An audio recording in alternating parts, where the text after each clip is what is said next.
The cabinet door hung crooked again. Third time this month. I pressed my palm against the cherry wood, feeling for the loose hinge that had been bothering me for weeks.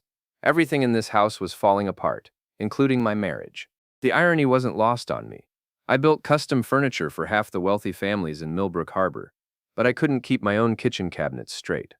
Ethan! Claire's voice cut through the quiet evening like a blade. Sharp, cold, final. I didn't turn around. 20 years of marriage teaches you to read tone, and this one spelled trouble. Big trouble. I kept my focus on the hinge, tightening the screws with methodical precision. At least this I could fix. Ethan, look at me. The legal papers hit the granite countertop with a slap that echoed through our pristine kitchen. Divorce papers. The words irreconcilable differences jumped out at me in bold legal font. You have 48 hours to pack your things and get out. Claire stood there in her designer real estate blazer, arms crossed, looking like she was about to close the deal of the century, which, I suppose she was. I finally turned to face my wife. She'd gotten her hair done, new highlights, expensive cut, the kind of styling you get when you're trying to impress someone. Someone who wasn't me. 48 hours? I kept my voice level, controlled. Inside, my chest felt like someone had reached in and squeezed my heart with a vice. That's generous. Most eviction notices give 30 days. This isn't an eviction, Ethan. This is a divorce. And since Ryan owns this house now, you're trespassing. Ryan! Of course it was Ryan. As if summoned by his name, Ryan Foster strolled into my kitchen like he owned the place, which, apparently, he thought he did. Designer jeans, Italian leather shoes, and that smug smile that made me want to introduce his perfect teeth to my fist. Hey there, pal. Ryan tossed a box of garbage bags onto the counter next to the divorce papers. Don't leave a mess when you go. I'm particular about keeping things clean. I looked at the garbage bags, then at Ryan, then at my wife. Claire couldn't meet my eyes. 20 years of marriage, and she couldn't even look at me while she twisted the knife. Ryan owns the house now, I asked, genuinely curious. That's interesting. When did you buy it, Ryan? Last week. Got it for a steal. His grin widened. Claire handled the paperwork. She's very thorough. Very thorough, right. I'd built this house with my own hands 15 years ago, every beam and board carefully selected and placed. The deed was in my name, inherited from my father along with the land. But I didn't mention that. Not yet. Well, I said, forcing a smile that felt like broken glass. I guess congratulations are in order. To both of you. Claire finally looked at me, and for just a moment, I saw something flicker in her eyes. Guilt? Regret? It was gone so fast I might have imagined it. Don't make this harder than it has to be, she said. We can do this civilly. Civilly. After she'd been sleeping with Ryan Foster for God knows how long, after she'd forged documents to steal my house, after she'd made me the laughingstock of Millbrook Harbor's gossip mill, she wanted to do this civilly. Of course, I said. Civil is my middle name. Ryan laughed, a harsh sound that grated against my nerves. Good man. I was worried this might get ugly. I looked at him. Really looked at him. Ryan Foster, property developer, new money flash, the kind of guy who wore his wealth like a weapon. He'd made his fortune buying up waterfront properties and turning them into overpriced condos for city folks looking for a weekend escape. The locals hated him, but his money talked loud enough to drown out their complaints. No, I said quietly. Nothing ugly about it. Just a simple business transaction, right? Exactly. Ryan clapped me on the shoulder like we were old friends. I'm glad you're being reasonable about this. Reasonable? Sure. I was being very reasonable. After they left, Claire to her office for some late evening work, Ryan to his penthouse apartment downtown, I stood alone in my kitchen, looking at the divorce papers and the box of garbage bags. The house felt different now, like the walls themselves knew what was coming. I walked through the rooms slowly, taking inventory. The living room with its hand-built entertainment center and custom shelving. The dining room with the table I'd crafted from a single piece of walnut. The master bedroom where Claire and I had slept for 15 years, where we'd planned our future and shared our dreams. All of it about to belong to Ryan Foster. I climbed the stairs to my office, the one room Claire never entered. She said it was too cluttered, too masculine, too much like a workshop. She was right on all counts. This was where I kept my real business, the contracts, the client files, the financial records that showed just how successful Marsh Custom Furniture had become. I opened the locked filing cabinet and pulled out a manila folder marked Property Records, Marsh Residence. Inside was the original deed, the one my father had signed over to me when I turned 25. The one that clearly stated the property belonged to Ethan James Marsh and his heirs in perpetuity. I smiled for the first time in hours. A real smile this time. Ryan Foster thought he owned my house. Claire thought she'd outmaneuvered me with forged documents and legal maneuvering. They both thought I was just some small-town carpenter who'd roll over and play dead when the big city developer came calling. They were about to learn that you should never play chess with a man who built the board. The next morning came too early and too bright. I'd spent most of the night in my workshop behind the house, making lists and phone calls. By sunrise, I had a plan. It wasn't pretty, but it was thorough. My first call was to Marty Sullivan, my best friend since high school and the only ex-cop I trusted completely. Marty ran a small security business now, installing cameras and alarm systems for Millbrook Harbor's paranoid wealthy residents. He also had a talent for making problems disappear quietly and legally. "You sound like hell," Marty said when he answered on the second ring. "Feel worse. Can you meet me at the house? I need your expertise. The kind that requires paperwork or the kind that doesn't? The completely legal kind, mostly." Marty chuckled. "Give me 20 minutes. While I waited, I walked through the house again, this time with a different purpose. Everything I'd built, everything I'd installed, everything that belonged to me was coming out. The custom cabinets could stay, they were built into the walls. But the appliances I'd bought, the fixtures I'd selected, the artwork I'd collected over 20 years of marriage, all of it was leaving with me. Mrs. DeWitt was watering her roses when Marty pulled up in his van. Our neighbor had lived next door for 30 years and knew everyone's business before they knew it themselves. She gave us a wave and a knowing look. By noon, half the town would know that Ethan Marsh was moving out.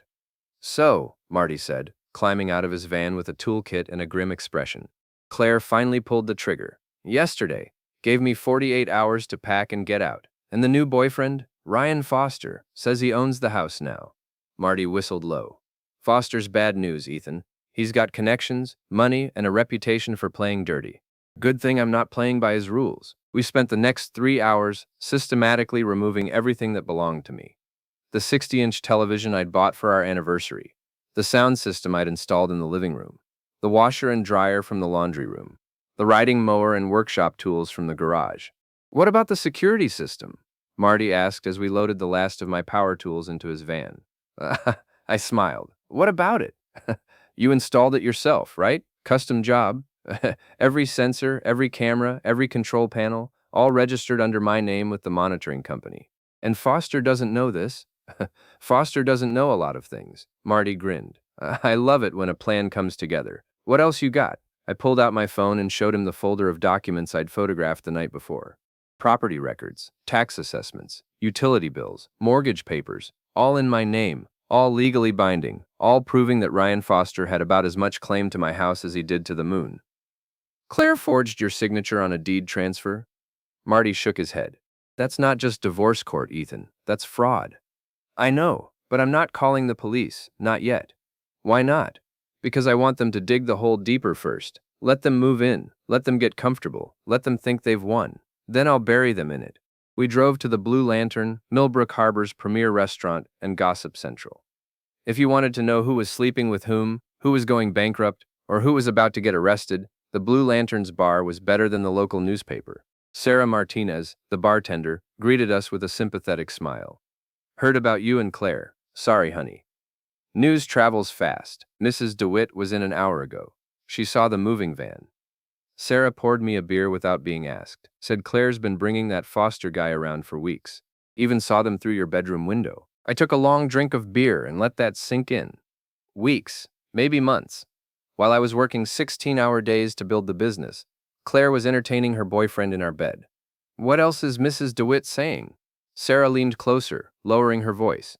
"Says Foster's been bragging around town that he's going to tear down your house and build condos. Says the waterfront lot is worth more than the building." My blood went cold. Tear down my house? The house I'd built with my own hands. The house my father had left me. The house where I'd planned to grow old? "He can't do that," Marty said. "It's a historic property. There are zoning restrictions." "Foster's got friends on the planning commission," Sarah said. "Money talks, especially his money." I finished my beer and stood up. The plan was changing, getting bigger, getting more personal. This wasn't just about divorce anymore.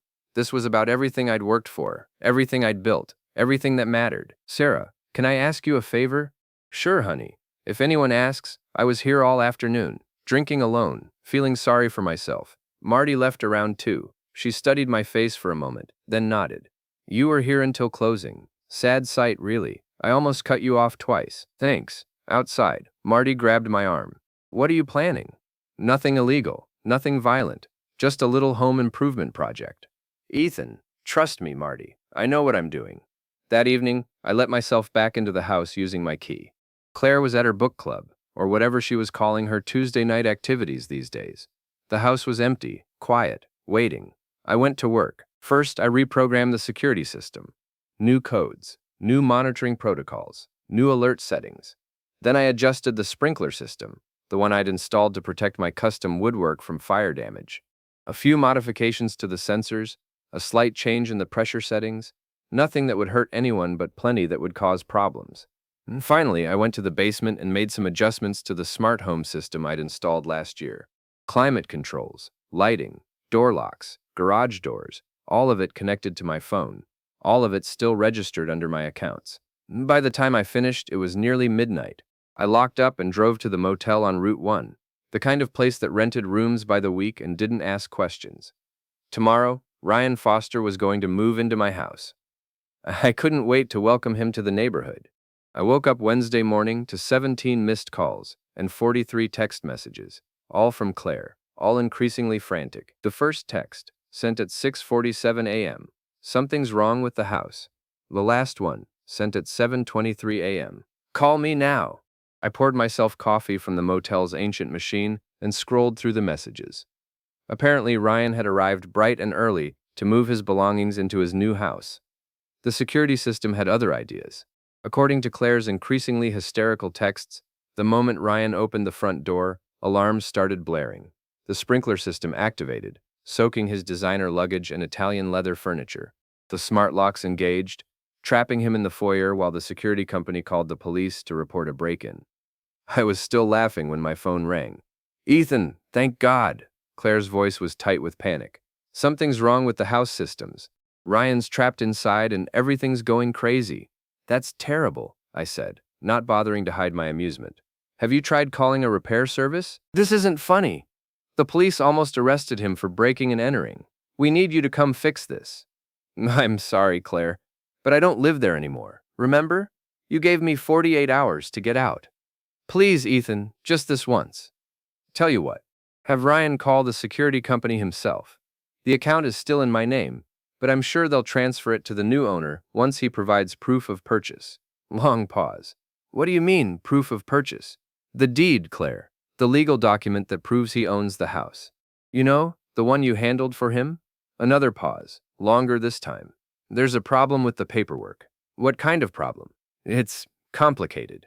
Can we meet somewhere? Talk about this privately? I smiled. The trap was working perfectly. Sure. Blue Lantern, 1 hour. Claire was already waiting when I arrived, sitting in a corner booth with her hands wrapped around a coffee cup like it was a life preserver. She looked terrible. No makeup, hair pulled back in a messy ponytail, wearing yesterday's clothes. This wasn't the polished real estate agent who'd served me divorce papers 24 hours ago. Thank you for coming, she said as I sat down. You look like hell. I feel worse. She took a shaky sip of coffee. Ethan, I need to ask you something, and I need you to be honest with me. Honesty, that's rich, coming from you. She flinched. I deserve that. You deserve a lot more than that. The deed to the house, she said quietly. The original deed from your father. Do you still have it? I leaned back in the booth, studying her face. Fear, guilt, desperation, all there in equal measure. Why do you ask?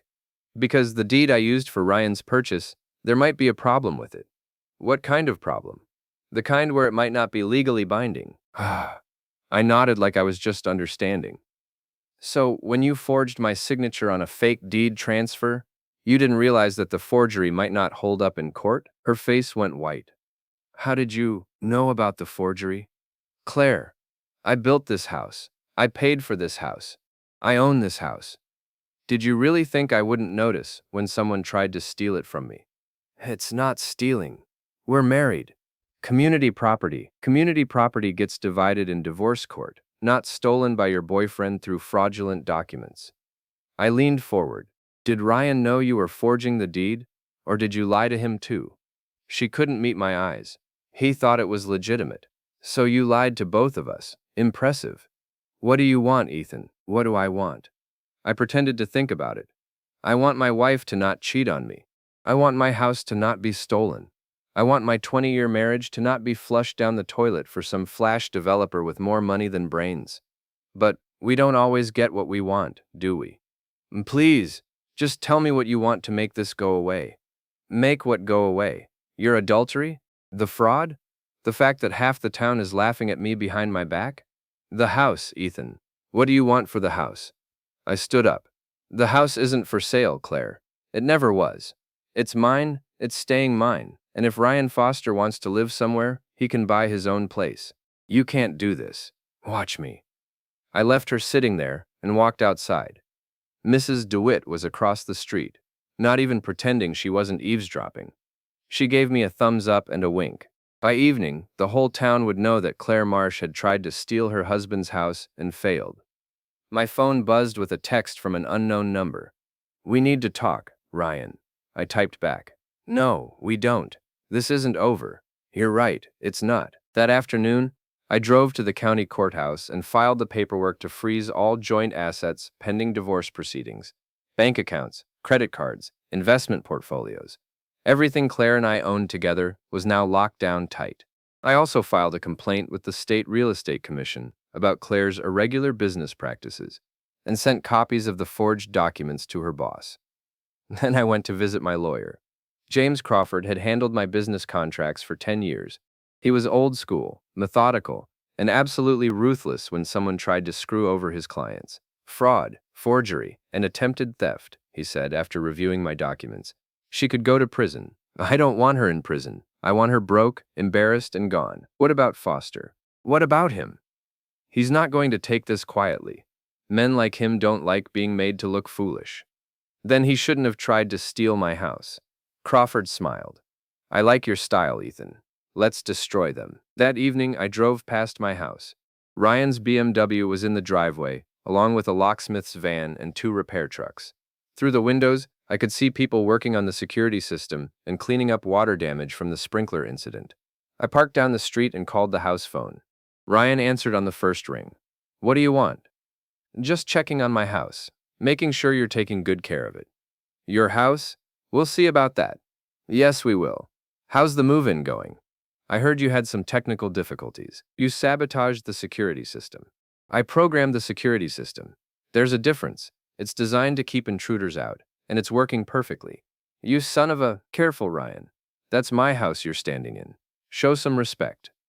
I hung up and drove back to the motel, humming to myself.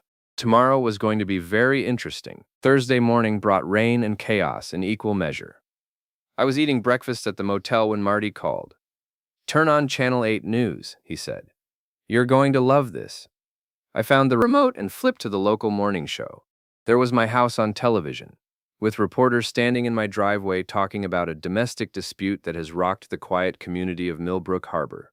Property ownership dispute between local businessman Ethan Marsh and developer Ryan Foster has escalated into what neighbors are calling a smart home war. Foster, who claims to have purchased the waterfront property from Marsh's estranged wife, has been unable to gain full access to the residence due to what he calls sabotage of the home's electronic systems. The camera panned to show Ryan standing on my front porch, looking haggard and furious. His expensive clothes were wrinkled, his hair was a mess, and he had the look of a man who hadn't slept in days. This is harassment, Ryan told the reporter. Ethan Marsh is using the house's security system to make my life hell. The locks change randomly, the alarms go off at all hours, and yesterday the garage door closed on my car. I grinned. The garage door thing was a nice touch. I'd programmed it to close whenever it detected Ryan's BMW in the driveway. The reporter turned to the camera. Marsh could not be reached for comment, but public records show the property deed remains in his name. Foster's attorney says they plan to file a lawsuit to resolve the ownership dispute. I turned off the TV and finished my coffee. Time for Phase 2. The Millbrook Harbor Arts Festival was this weekend, an annual event that brought together local artists, musicians, and half the population of the town. It was also where Claire had a booth promoting her real estate business, and where Ryan planned to announce his latest development project. Perfect. I spent Thursday afternoon at the festival setup, volunteering to help with the technical equipment. The organizers were grateful for the help. I donated the sound system and projection equipment for the main stage, and I was one of the few people who knew how to operate it. Thanks for doing this, Ethan, said Mary Peterson, the festival coordinator. Especially with everything you're going through. Happy to help. Community events are important. Will Claire still be working her booth this weekend? As far as I know, the divorce isn't final yet. Mary looked uncomfortable. And Mr. Foster? I heard he's planning to make some kind of announcement? You'll have to ask him about that. That evening, I received an unexpected visitor at the motel. Claire knocked on my door at 9 o'clock, looking nervous and desperate. We need to talk, she said. I thought we covered everything yesterday. Please, Ethan, 5 minutes. I let her in, curious about what new angle she was working. She sat on the edge of the bed, hands clasped in her lap like a schoolgirl. I want to apologize, she said, for everything. The affair, the lying, trying to take the house. I was wrong. Yes, you were. I miss you. I miss us. Maybe we can work this out, go to counseling, start over. I stared at her. Are you serious? I made a mistake, a huge mistake. But we had 20 years together, Ethan. That has to count for something. It counted for something, past tense. She moved closer, put her hand on my arm. I know you still love me. I can see it in your eyes. What you see is disappointment and pity. Please, just think about it. We could call off the divorce, work things out, be a family again. What about Ryan? Ryan was a mistake, a midlife crisis. You're my husband, Ethan. You're the man I want to grow old with. She was good. I had to give her that. The tears looked real. The remorse sounded genuine. And if I hadn't known better, I might have believed her. Instead, I pulled out my phone and stopped the recording app. What are you doing? She asked. Documenting your attempt to manipulate me. This conversation, where you admit the affair was wrong and Ryan was a mistake? This is going to be very useful in divorce court. Her face changed, the mask slipping away to reveal the cold calculation underneath. You bastard! You tried to steal my house, Claire. You forged documents, committed fraud, and made me a laughingstock. Did you really think I was going to fall for the repentant wife act? She stood up, smoothing down her skirt. This isn't over. You keep saying that, but it is over. Has been since you handed me those divorce papers. After she left, I uploaded the recording to my laptop and made several backup copies. Tomorrow was going to be a very public day. The Friday morning, the arts festival opened, with the usual fanfare. Local politicians gave speeches, the high school band played patriotic songs, and vendors hawked everything from handmade jewelry to kettle corn. Claire was at her real estate booth, all smiles and professional charm, pretending nothing was wrong. Ryan had set up his own display near the main stage, architectural renderings and promotional materials for his latest project. A crowd had gathered around him as he explained his vision for luxury waterfront living in historic Millbrook Harbor. I waited until the crowd was at its largest, then activated the main stage projection system, and instead of the festival welcome video, the big screen displayed a series of text messages between Claire and Ryan. Messages about their affair, about stealing my house, about how stupid I was for not seeing it coming. Messages where Claire mocked her friends and neighbors, calling them small-town idiots and gossip-obsessed housewives. The crowd went silent, reading the messages with growing shock and anger. Claire looked up at the screen, her face going pale as she recognized her own words. Technical difficulties, Ryan shouted, trying to regain control. Someone's playing a prank. But the messages kept coming. Ryan's texts were even worse. Crude descriptions of his sexual encounters with Claire. Dismissive comments about the local yokels he was planning to displace with his development. And detailed plans for tearing down that eyesore Marsh built to make room for condos. Turn it off, Claire screamed, but I was nowhere near the control booth. The final message was Ryan's response to Claire's suggestion that they frame me for domestic abuse to gain leverage in the divorce. Perfect. Small-town cops will believe anything. We'll have him arrested and take everything. The crowd erupted, angry voices, shouting, people pointing at Claire and Ryan with disgust and fury. Mrs. DeWitt was taking pictures with her phone, probably already posting them to social media. Ryan tried to push through the crowd toward the control booth, but he didn't make it far. Tom Bradley, whose family had lived in Millbrook Harbor for 6 generations, stepped into his path. "You want to tear down the Marsh house?" Tom asked. "The one Ethan built for his family?" "That's taken out of context," Ryan said. "Which part? The part where you called us yokels, or the part where you planned to frame a good man for domestic abuse?" Ryan tried to push past Tom, but more people blocked his way. The crowd was getting uglier, and I decided it was time to make my appearance. "Ladies and gentlemen," I said, walking up to the stage microphone. "I apologize for the technical difficulties. Sometimes technology has a mind of its own." The crowd turned to me, and I saw a mixture of sympathy, anger, and respect in their faces. These were my neighbors, my customers, people who'd known me for 20 years. "I want you all to know that I'm handling my personal situation through proper legal channels. No one needs to take any action on my behalf. Justice will be served." Ryan finally broke through the crowd and charged toward the stage. "You son of a bitch. I'll sue you for everything." He was almost to the steps when he tripped over the sound system cables I'd strategically placed in his path. He went down hard, landing face first in the mud in front of the entire festival crowd. The crowd erupted in laughter and applause. Ryan struggled to his feet, covered in mud, his expensive clothes ruined, his dignity shattered. "This isn't over," he screamed. "Yes," I said into the microphone, "it is." When in Herb, Saturday night, I was back at the Blue Lantern, celebrating my victory with half the town buying me drinks. The festival incident had made me a local hero, and Claire and Ryan had become the most hated couple in Millbrook Harbor. That's when Greg Morrison walked in. I knew Greg by reputation, Ryan's business partner and fixer, the guy who handled the dirty work when legitimate business practices weren't enough. He was smaller than Ryan, quieter, but supposedly twice as dangerous. "Ethan Marsh?" He slid into the booth across from me. "We need to talk." "I don't think we do. Ryan's my business partner. What happens to him affects me. And right now, he's radioactive thanks to your little stunt yesterday." "That's unfortunate." Greg leaned forward. "You embarrassed him in public, cost him money, reputation, respect. He wants payback. Let me guess, you're here to threaten me." "I'm here to make you an offer. Walk away from this. Take your divorce settlement, move somewhere else, start over. We'll make it worth your while." "How much?" "200,000, cash, tax-free." I pretended to consider it. "That's a generous offer. What's the catch?" "No catch. You sign over the house deed, drop the fraud charges, and disappear. Everyone wins. And if I don't?" Greg's smile was cold. "Bad things happen to people who cross Ryan Foster. Business deals fall through. Permits get denied. Insurance claims get rejected. You're a small businessman, Ethan. You can't afford to make enemies. Is that a threat?"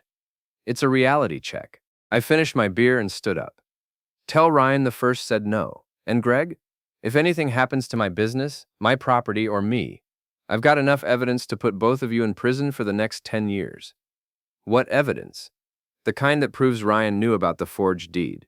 The kind that shows his business dealings aren't as clean as he pretends. The kind that connects him to some very interesting people in Boston." Greg's face went pale. "You're bluffing." "Am I? Want to find out?" I left him sitting there and walked outside. Marty was waiting by his van, having listened to the entire conversation through the wire I was wearing. "Think he bought it?" Marty asked. "He bought something. The question is, what's he going to do about it?" We didn't have to wait long to find out. Sunday morning, I woke up to find my workshop broken into and ransacked. Tools scattered, files dumped, equipment damaged. But whoever had done it was sloppy. They'd missed the hidden safe where I kept my real evidence, and they'd left fingerprints all over everything. I called the police, filed a report, and waited. By afternoon, Greg Morrison was in custody, caught on Mrs. DeWitt's security camera breaking into my workshop. Apparently, Ryan's fixer wasn't as smart as he thought he was. With Greg in jail and facing burglary charges, Ryan was on his own, and he was desperate. Monday evening, he called me directly. "You win," he said. "I'll walk away from the house, end things with Claire, leave town. Just drop the charges against Greg." "Interesting offer. Where do you want to meet?" "Somewhere private. The old motel on Route 1, room 12. "Come alone." I agreed. But of course I didn't come alone. Marty was parked across the street with a camera and a police scanner. If this went bad, I wanted witnesses. Ryan was waiting in the motel room, pacing like a caged animal. He looked terrible, unshaven, hollow-eyed, wearing the same clothes from 3 days ago. "You destroyed me," he said when I walked in. "My business, my reputation, everything. You destroyed yourself. I just provided the evidence. I offered you money. I offered to walk away. What more do you want? I want you to understand something, Ryan. This was never about money or property, or even Claire. This was about respect. You came into my town, stole my house, seduced my wife, and treated me like some small-town idiot you could push around. I get it. I was wrong. I'm sorry." "No, you're not sorry. You're caught. There's a difference." Ryan's composure finally cracked. "You think you're so smart, don't you? You think you've won? I know I've won. Claire and I had a backup plan. We recorded you threatening her, stalking her, making her fear for her safety. We were going to have you arrested for domestic abuse, get a restraining order, take everything you own." I smiled. "We're going to? We still can. One phone call to the police, and you're the bad guy. The obsessed ex-husband who couldn't let go." "That's an interesting theory. There's just one problem with it." "What's that?" I pulled out my phone and played the recording of Claire's visit to my motel room, where she'd admitted the affair was wrong and begged me to take her back.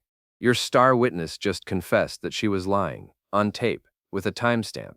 Ryan stared at the phone, his face going through several different expressions before settling on defeat. "It's over," I said. "You lost. Accept it and move on." But Ryan Foster wasn't the type to accept defeat gracefully. As I turned to leave, he lunged at me, swinging wildly. I stepped aside and let his momentum carry him into the wall. He bounced off and came at me again, this time with a broken beer bottle from the nightstand. I caught his wrist and twisted, sending the bottle flying. Then I drove my knee into his stomach and shoved him backward onto the bed. "Stay down," I warned. "I don't want to hurt you, but I will if you make me." Ryan lay there gasping, all the fight gone out of him. "This isn't over." "Yeah, it is." I walked out of the motel room and got in my truck. Through the window I could see Ryan sitting on the edge of the bed, head in his hands, finally understanding that he'd lost everything. Marty followed me back to town, and we stopped at the Blue Lantern for a victory drink. "So what now?" he asked. "Now I go home. What about Claire? What about her? The divorce will be final in 60 days. She can start over somewhere else. And Foster? Foster's finished in this town. Word's already spreading about what he tried to do. No one will work with him. No one will sell to him. And no one will trust him. He'll be gone by